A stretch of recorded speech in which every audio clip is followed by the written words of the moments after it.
Hello, and welcome to Bearcat Athletics. Another academic year is upon us, and the Compliance Office is here to provide you with a summary of NCAA rules and regulations. But first, a message from Director of Athletics, Gene Marshall. Welcome back to campus, Bearcats. As we begin an exciting year, it is important we go over NCAA rules and their impact on your eligibility. At Binghamton University, we believe in promoting an atmosphere of compliance, and that starts with you. Please remember that all student athletes are subject to NCAA, conference, and institutional rules and regulations. Have a great year. Go Bearcats! One of our core purposes as an NCAA member institution is to embed athletics into the university's academic mission. For that reason, the NCAA has a lot of academic rules. Within those are two key areas: academic eligibility and academic integrity. So regarding eligibility, there are GPA and credit hour benchmark requirements for you to meet each semester to remain eligible. Your academic advisors will keep you on track with that, so don't even worry about it. Under academic integrity, Binghamton University students are expected to act with honesty in their educational pursuits. You're here to be a student first. Some examples of dishonesty are obvious, like having a coach or a support staff member do your work. But some aren't so obvious. For that reason, we made the rule very simple. Follow all Binghamton University athletics and institutional academic policies. For example, if you think you deserve a grade change in a class, your professor must follow their policy to determine if one may occur. So they can't do something special for you just because you're a student athlete. Like many Bearcats before you, you may have a career in the pros, but while you are at Binghamton, you must remain an amateur. There are additional rules you need to follow to be an amateur, but most of them relate to the same concept. You cannot receive prize money for your performance beyond actual and necessary expenses. You cannot sell or trade equipment, gear, participation awards, or complimentary admissions you receive. So protect your eligibility and ask the compliance office before accepting anything for free or at a discounted rate. One thing you'll be pleased to hear you can do is get a job, but you must actually do the job and be paid the going rate. Finally, you must fill out the Student Athlete Employment Form in ARMS for any job you have.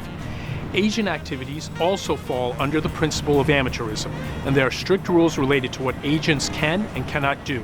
For example, an agent may not talk to professional teams on your behalf.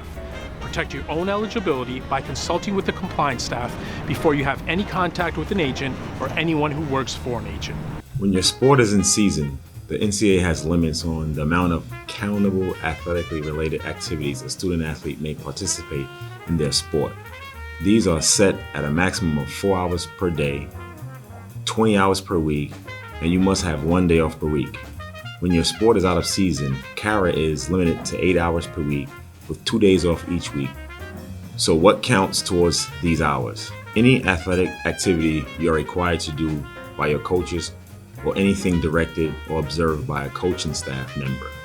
These include competition and practices, as well as film review and strength and conditioning sessions. Remember, you shouldn't miss class anyway, but it is actually an NCAA violation to miss class for non-competition related activities, like practice or conditioning. You can't get to class late or leave class early because of practice. During the season, the compliance office may ask you to sign off on playing and practice logs through ARMS.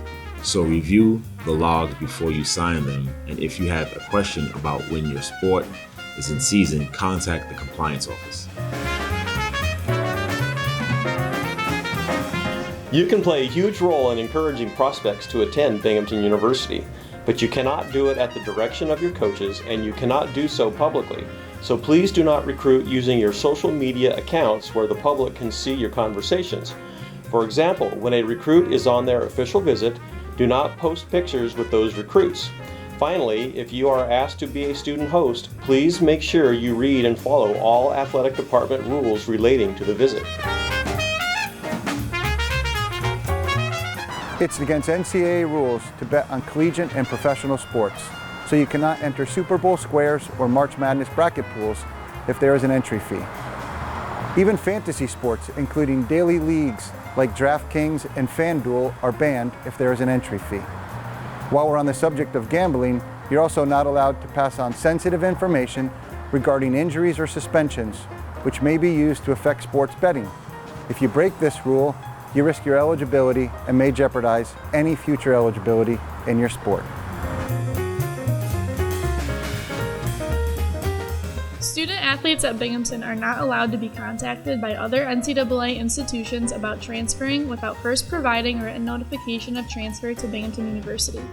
Prior to a student athlete initiating the notification of transfer process, you must meet with the compliance office to discuss the potential transfer. You may initiate this process by providing written notification of transfer during an applicable transfer window for your sport or outside of a transfer window if you meet a legislative exception. This is done by completing the notification of transfer form in ARMS. Once the student athlete's information has been entered into the transfer portal, the institution may take steps to immediately reduce or cancel the student athlete's athletics financial aid upon the conclusion of the academic semester or immediately in between semesters. The student athlete will be notified in writing by the sport administrator. The Office of Financial Aid and Student Records will send an official notification of reduction or cancellation to the student athlete. The NCAA permits an institution to reduce or cancel an athletic scholarship during the term of the award if a student athlete intentionally provides fraudulent information on their NLI, application, or financial aid agreement, renders themselves ineligible for competition, engages in serious misconduct, voluntarily withdraws from the sport, or provides written notification of transfer to the institution. Athletic aid cannot be increased, reduced, or canceled during the period of the award because of the student athlete's illness, injury, athletics performance, ability, or any other athletics reason.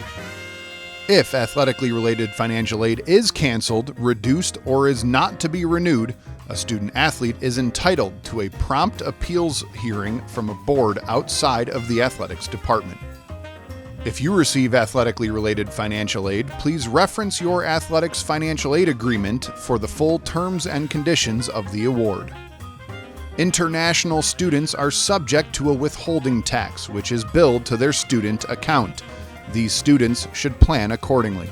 Under certain circumstances, students may file for a refund of the taxes withheld if the necessary forms are submitted to the Internal Revenue Service.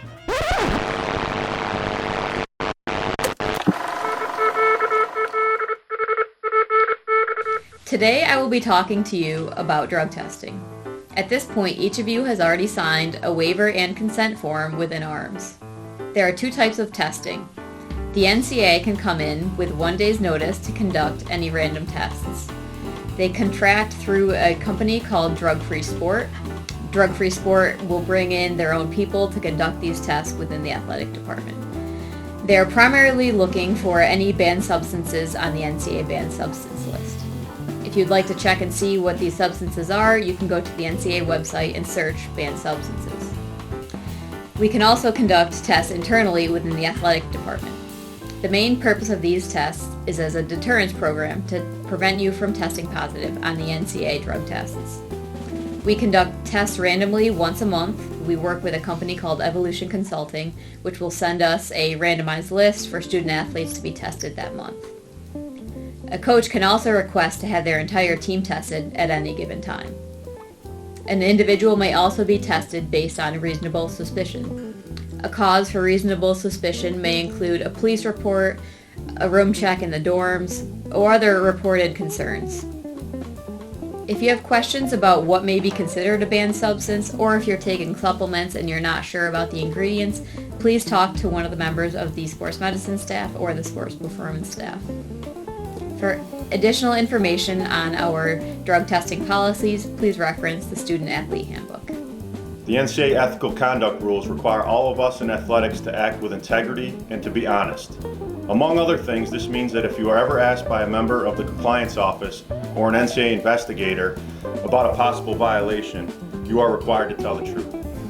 Good luck this year, and please remember the compliance office is here to help you. If you ever have questions, please stop by the office or check out one of these resources. Go Bearcats! This information was a summary of NCAA rules and regulations. The Compliance Office will provide you with further rules education throughout the academic year and is here to assist you. As we conclude, please welcome back Director of Athletics, Gene Marshall.